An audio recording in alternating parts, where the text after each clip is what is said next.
अंतर्राष्ट्रीय भोजपुरी संगम का भव्य आयोजन आजमगढ़ में उत्साह और गरिमा के साथ संपन्न हुआ। कार्यक्रम के उद्घाटन सत्र में मॉरिशस से आई भोजपुरी स्पीकिंग यूनियन की चेयरपर्सन डॉक्टर वर्षा रानी विश्वेश्वर दुल्चा ने मुख्य अतिथि के रूप में संबोधित करते हुए कहा कि जननी और जन्मभूमि स्वर्ग से भी महान होती है। उन्होंने बताया उनके पूर्वज लगभग 5 पीढ़ी पहले मॉरिशस गए थे, लेकिन आज भी वहां भोजपुरी संस्कृति और परंपरा जीवंत रूप में संरक्षित है। डॉक्टर वर्षा रानी ने कहा कि मॉरिशस में बीते 2 वर्षों से छठ पूजा का भव्य आयोजन हो रहा है, जिसमें टेलीविजन और मीडिया की महत्वपूर्ण भूमिका रही।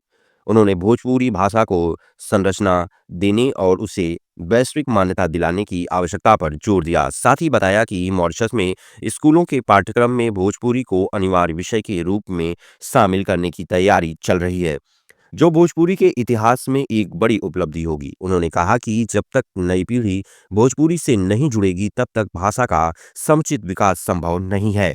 मुख्य अतिथि नेपाल के मधेशी आयोग के प्रथम प्रमुख आयुक्त डॉक्टर विजय कुमार दत्त ने कहा कि आजमगढ़ ऋषियों मुनियों की तपोस्थली है और इस पावन भूमि का नाता भगवान श्री राम से जुड़ा है। उन्होंने भोजपुरी को लोक संस्कृति का अभिन्न हिस्सा बताते हुए कहा कि नेपाल में अधिकांश लोग भोजपुरी को समझते हैं और भाषा के माध्यम से भारत नेपाल के संबंध अत्यंत आत्मीय है।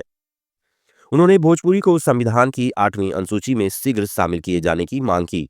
लीबिया के प्रोफेसर अनिल के प्रसाद ने अंतर्राष्ट्रीय स्तर पर भोजपुरी की पहचान पर प्रकाश डाला। विशिष्ट अतिथि पूर्व निदेशक मदन मोहन मालवीय, हिंदी पत्रकारिता संस्थान, महात्मा गांधी काशी विद्यापीठ वाराणसी के प्रोफेसर ओम प्रकाश सिंह ने कहा कि भोजपुरी हमारी पहचान है। उन्होंने कबीर और गोरखनाथ की भाषा भोजपुरी होने का उल्लेख करते हुए इंटरनेट के युग में ऑनलाइन भोजपुरी संग्रहालय की आवश्यकता बताई। कार्यक्रम में महापौर गोरखपुर डॉक्टर मंगलेश कुमार श्रीवास्तव, भाजपा क्षेत्रीय अध्यक्ष सजानंद राय, सूरज प्रकाश श्रीवास्तव ने भी अपने विचार रखे। अंतर्राष्ट्रीय भोजपुरी संगम के अंतर्गत आयोजित संगोष्ठी में वैश्विक परिदृश्य में भोजपुरी भाषा, साहित्य एवं लोक संस्कृति विषय का प्रवर्तन प्रोफेसर जगदम्बा दुबे ने किया। कोलकाता के प्रकाश प्रियांशु, भोजपुरी साहित्यकार राम बहादुर राय, प्रोफेसर गीता सिंह सहित अन्य विद्वानों ने भोजपुरी के विविध पक्षों पर विचार प्रस्तुत किए। कार्यक्रम संयोजक डॉक्टर अरविंद चित्रांश ने स्वागत भाषण दिया, जबकि अध्यक्षता डॉक्टर निर्मल श्रीवास्तव ने की और अतिथियों को सम्मानित किया।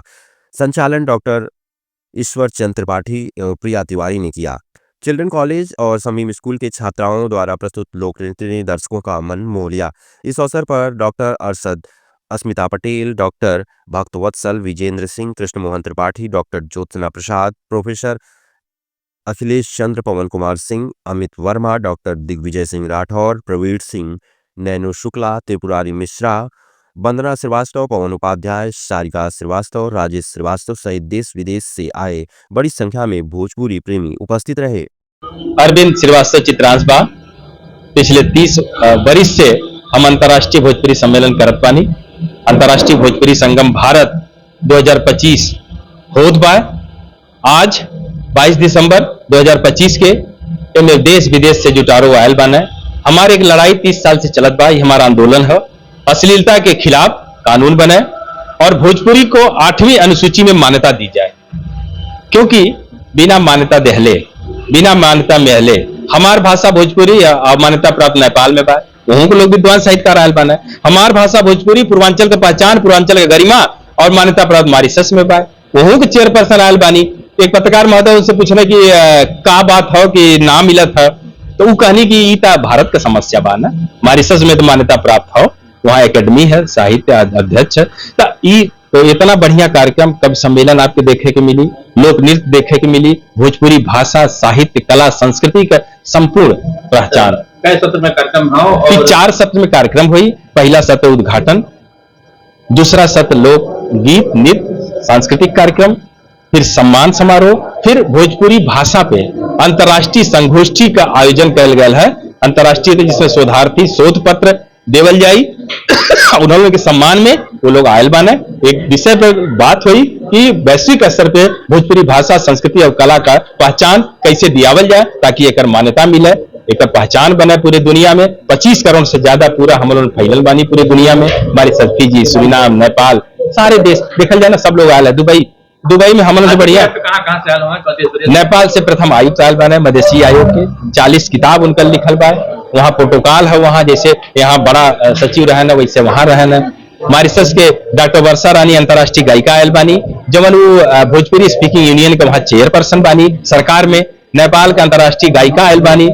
बैंकॉक थाईलैंड से हिंदी भोजपुरी का रचनाकार आयल बाने। मलेशिया विश्वविद्यालय से आयल बाने। लीबिया और यमन विश्वविद्यालय से आयल बाने। जे हमारे भोजपुरी खातिर हमारे लगे आयल बा, उनका बहुत बहुत सम्मान बा, आदर बा, योग बा, निहोरा बा, निवेदन बा कि राउत सब लोग आयल बानी आजमगढ़ के साहित्यिक धरती पे, आजमगढ़ का साहित्यिक धरती पे, तमसा के तट पे। आप सबका स्वागत बा, अभिनंदन बा। ये हमारा अभिमान आप लोग देश विदेश में पहुंचाई ताकि ये मान्यता मिले और अश्लीलता के खिलाफ कानून बने। धन्यवाद। देखिए, मैं तो सबसे पहले आजमगढ़ की धरती पर, इस पवित्र धरती पर अंतर्राष्ट्रीय भोजपुरी समागम के इस कार्यक्रम की बहुत सराहना करता हूं। और बहुत दिनों से ये मांग चली आ रही है कि इस भोजपुरी भाषा को अनुसूचित 8 में जो है इसको सम्मिलित किया जाए। और इस तरह की का जो है आह्वान हमारे सदर सांसद गोरखपुर भाई रवि किशन शुक्ला जी ने भी उठाई, आपके आजमगढ़ के सांसद दिनेश नरहुआ जी ने भी उठाई। तो ऐसे में ये मांग बहुत दिनों से चली आ रही है और संभवतः हम प्रयास तो कर रहे हैं, लेकिन शायद प्रयास में हमारे थोड़ी कमी रह जा रही है। इसलिए आज भी ये बात चली कि जो है हम इस भाषा को जल्दी से जल्दी सूची 8 में दर्ज कराने की कोशिश करें।